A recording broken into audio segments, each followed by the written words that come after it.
आज आम्ही निघालो होतो सर्वात श्रीमंत मंदिरामध्ये म्हणजेच तिरुपती बालाजी मंदिरामध्ये आणि दर्शनासाठीचं बुकिंग हे आम्ही 3 महिन्यापूर्वीच केलं होतं. आमच्या रेल्वेच्या रिझर्वेशन बरोबरच आम्हाला रूम आणि दर्शन हे 3 महिन्या आधीच बुक करून ठेवलं. तिथे आम्ही 11-11:30 वाजता पोहोचल्यावरती आम्हाला रिकामा वेळ मिळाला, त्याच्यामध्ये आम्ही रील शूट करून घेतलं आणि 6 वाजता आम्ही दर्शनाला लागलो आणि 2 तासात आमचं दर्शन झालं. मंदिराच्या थोडंसं आतमध्ये प्रवेश केल्यावरती साक्षात स्वर्गात गेल्याचा फील आला. सुंदर आणि अद्भुत मंदिर होतं. गाईस, तिथे गाभाऱ्यामध्ये गेल्यावरती एक अतिशय उंच माणूस आमच्या समोर येऊन उभे राहिला आणि त्याच्यामुळे आमचं दर्शनच होत नव्हतं. आम्हाला देवच दिसत नव्हता. त्या टोनग्याला कळायला पाहिजे की आपल्या पाठीमागे सुद्धा लोक आहेत. सगळे लोक त्याला बाजूला हो बाजूला होऊन बोलत होते आणि गाईस तो साईडला सरकल्यावरती फायनली आम्हाला देव दिसला, दर्शन झालं.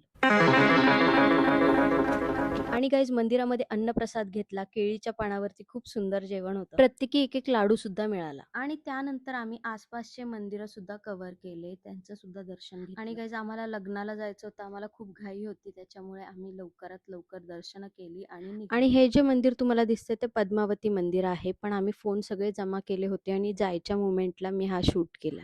सो असा होता माझा आजचा व्लॉग. जय बालाजी.